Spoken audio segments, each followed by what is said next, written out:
Assalamu alaikum bandiraɓe heɗiɓe. Amin calmina on e inde Allah kaadi yidde o. Jiɗɗo yimɓe fof ndaɗa kadi ganda gonga o. Amin jetta Allah no feewi e no newnaniri min artude hande waɗande on yewtere mon laawol peewal. E rogere men yewtune nde en jii no jomiraɗo tagiri leydi, asaman, geej e ko woni e mumen. Allah jomen tagi fof ko e nder balɗe 6 te ala ko naftori sona kongol mum. En jiino kadi holi sababu Allah tagiri aduna. O tagani fof ko aade mo anniyino tagde o. E nder ɗum en jii moƴƴere Allah e dow ko fewjani aade nokku joɗɗo belɗo ɗo wawata hodde e nder neema timmuɗo.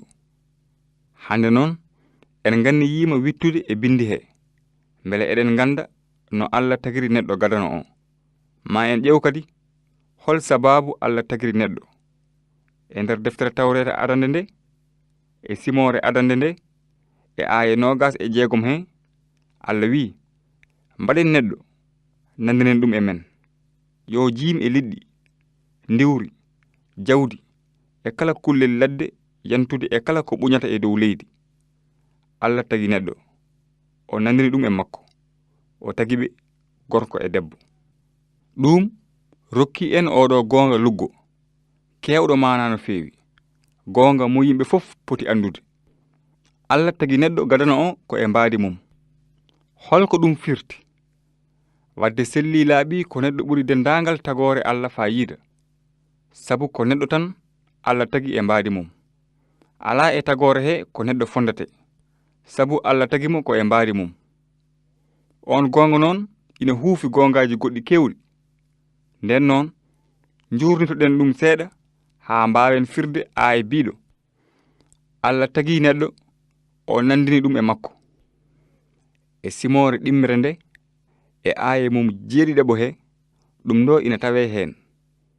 Allah jomiraɗo o mahiri neɗɗo gorko pundi leydi. O wutti e kine mum fittandu. Gorko o wonti guurɗo. En jii e on aya nde Allah tagi neɗɗo nde tagi ɗum ko e pecce ɗiɗi hono ɓandu e ruhu. Neɗɗo wona tagodi ndi tan ko ɓandu e ruhu. Aya o ina rendini geɗe ɗiɗi. Keɗe ko bindi ɗi mbi ko: goo, Allah jomiraɗo o mahiri neɗɗo ko pundi leydi.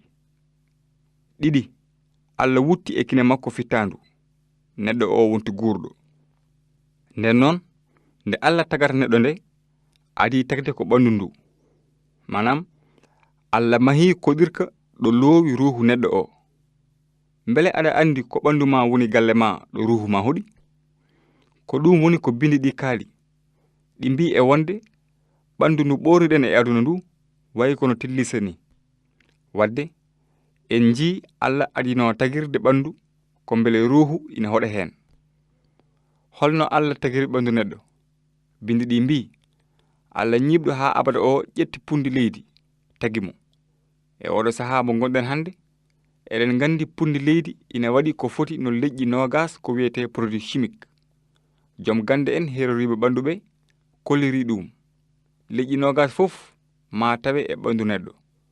Ko ɗum addani annabi Dawuda windude e Jabura wi: ngati omo andi ko tagiraɗen, ko en pundi omo siftora. Ɓandu neɗɗo ko pundi tan, kono ɗum addanani neɗɗo wasde nafoore. Ɓandu neɗɗo ina waɗi ko ɓuri ujunnaje terɗe biyeteɗe cellule. Ɗen terɗe fof ko cañodirɗe ina ɓamda e kala nde neɗɗo dilli. Ɓandu neɗɗo ko kawisa tigi.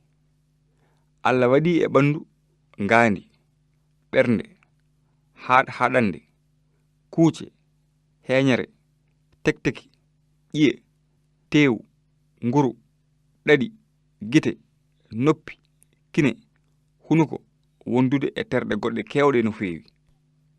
Kala hen tergal ina andi fodde mum. Ko woni ndaw kawisa? Ko Allah tan wawi tagde ɗum. Ko ɗum addani annabi Dawuda windude ɗum ɗo e Jabura wi: jomiraɗo, mboɗo yettuma sabu a waɗi kam tagore fattam lamre. Golle ma ko kawisaji. Mi faami ɗum no feewi. Eyi, ɓandu neɗɗo ko kawisa, kono mbele ko ɓandu neɗɗo Allah tagi e mbaadi mum? Ala, ɗum wawa wonde, sabu Allah ala ɓandu. Allah ko ruhu tan. Wona tagodi neɗɗo Allah waɗi e mbaadi mum. Nden noon holko ɗeɗo daaɗe gonɗe e bindi he pirti? Allah tagi neɗɗo e mbaadi mum? Ko ɗum ɗo woni ko Allah jaabi hen. Allah tagi ruhu neɗɗo e mbaadi mum. Nduttoɗen caggal seeɗa. Nde Allah tayri ɓandu neɗɗo pundi nde, ndu wurano taw ko ndu maynondu. Holko waɗi Allah adi tagde ɓandu neɗɗo fuɗɗi lowde hen ruhu? Holko waɗi Allah bawɗo hunde fof o tagani lawol gotol tan no tagoje goɗɗe ɗe ni? Ko ɗum ɗo o faandi hen. Allah yinno ko hollude neɗɗo mo anniyi tagde o e wonde neɗɗo e hoore mum ala ko wawi ko faati e gurdam he. Neɗɗo wawa wona rokkude hoore mum gurdam, wona fewnude hay hunde ko ina wuuri. Ko Allah goto woni joom gurdam, te ko e makko tan gurdam ɗam woni. Gurdam iwani e neɗɗo ko dokke Allah. Bindi ɗi mbi Allah jomiraɗo o wutti e kine neɗɗo o fittandu, neɗɗo o wonti gurɗo. Nden noon Allah wuttino e ɓandu neɗɗo mo tagno o, lowi fittandu e kine on neɗɗo, soori e mum ruhu. Ko ɗon ɓandu ndu Allah tagno ndu fuɗɗi wuurde. Holko waɗi ndu wuurde? Waɗi ndu wuurde ko Allah joom gurdam o wuttino e mayru, lowi e mayru ruhu mum. Wadde gurdam gonnoɗam e Allah ɗam lowimo e neɗɗo. Neɗɗo wonti coraɗo ruhu. Wadde holko Allah tagi e mbaadi mum? Allah tagi e mbaadi mum ko ruhu o. Allah tagi ruhu neɗɗo e mbaadi mum. Manam won sifaji gonɗi e hakkille Allah ina tawe e hakkille neɗɗo. Hade men yuppude rogere men hande nde, alay sago jurnoɗen sifaji tati walla mbaadiji tati gonɗi e Allah tawateɗi e neɗɗo.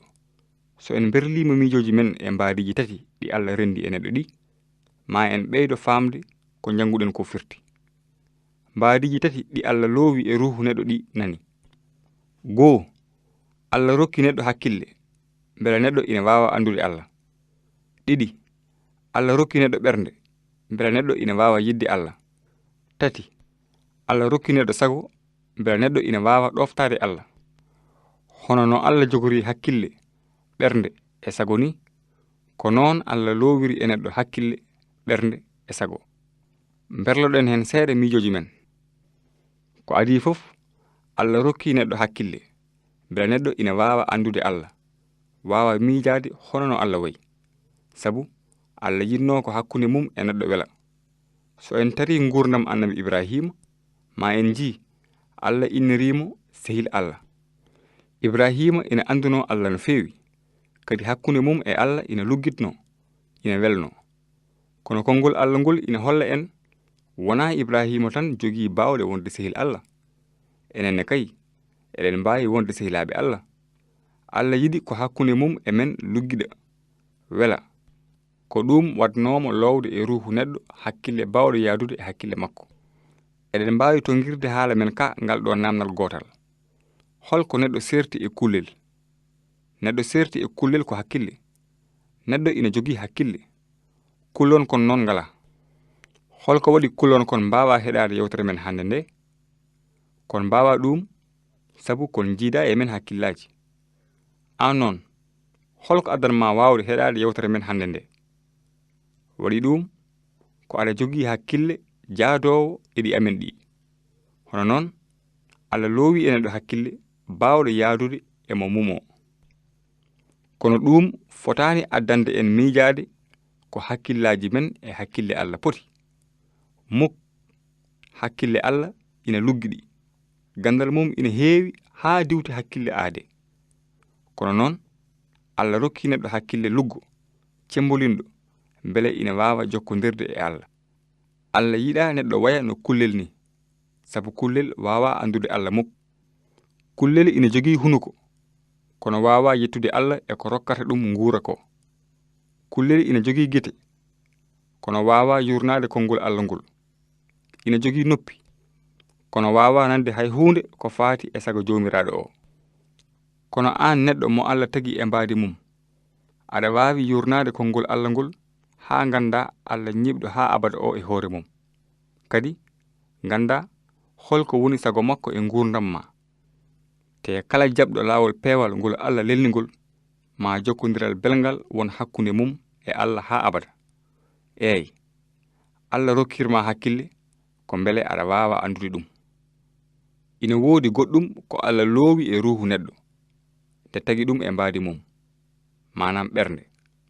Allah rokkiri neɗɗo ɓernde ko mbele neɗɗo ina waawa yidde Allah. Wona ɓernde pompore ƴiƴam nde haalate ɗo. Haalate ɗo ko ɓernde nde tinata e ruuhu ma nde, ko wayno tinde ma, miijoji ma e anniyaji ɓernde ma.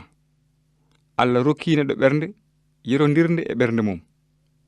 Allah ina yiɗa, ina aña, ina welto, ina mettina, ina yurmo e ko way noon. Allah ina jogii ɓernde. Nden noon Allah rokkiri neɗɗo ɓernde ko mbele neɗɗo ina waawa yidde ko Allah yiɗi, aña ko Allah añi. Allah rokkirma ɓernde ma ko haa mbaawa yiɗirde ɗum ɓernde ma fof. Allah yiɗno ko wooda anduɓe ɗum jiɗa ɗum.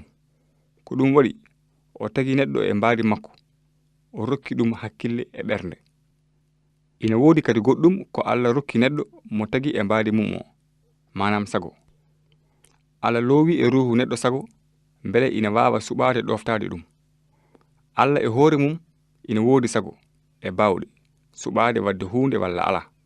Nden noon Allah tagi neɗɗo mbele ina waawa suɓanaade hoore mum. Allah ina waawno tagirde neɗɗo wadde sago mum tan tawa ko cekel e belel. Kono Allah loowi e ruuhu neɗɗo sago, rokki ɗum baawɗe suɓanaade hoore mum rewde Allah.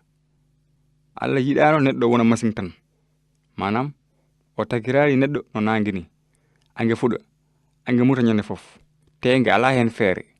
Naange nge ina waɗa ñande fof sago Allah, ko noon nge lelnanira. Jiida e neɗɗo, Allah yiɗno ko dañde tagoore waawnde suɓanaade hoore mum, yidde ɗum, ɗofto ɗum. Allah rokki neɗɗo baawɗe mawɗe sanne. Neɗɗo ina waawi suɓanaade hoore mum rewde Allah walla seytaane, teddinde konngol Allah walla yawde ɗum. Allah waawnataama gonɗinde mbele aɗa yiɗa ɗum, ɗoftoɗaa ɗum. Allah ɗalete cuɓonoɗaa hoore ma laawol ngol jiɗɗaa rewde, kono ñande darnga ma Allah ñaawu kala caliiɗo laamu mum, sabu Allah tagani yimɓe ɓe ko hoore mum. Ko ɗum woni ko bindi ɗi mbi: ngonirɗen ɗo e dow leydi ko sabu Allah. En ngoniraani ɗo sabu koye men, walla sabu kaalis, walla goɗɗum. Allah tagani en ko hoore mum. Allah tagiri en ko mbele eɗen ganda ɗum, jiɗen ɗum, nananen ɗum haa abada. Allah rokki en ko ruuhu ñiiɓɗo haa abada, te sago makko ko hakkunde men e makko luggiɗa, wela aduna e laakara fof. Ko ɗum waɗi Allah tagi neɗɗo e mbaadi mum. Mbele aɗa jokkodiri e Allah jokkere welde, mbele aɗa yiɗiri Allah ɓernde ma fof, hakkille ma fof e bawɗe ma fof, mbele aɗa heɗo no moƴƴi haala Allah ka, mbele a gonɗinika. So ɗum ala, mbele ndewɗa tan ko laawol hoore ma.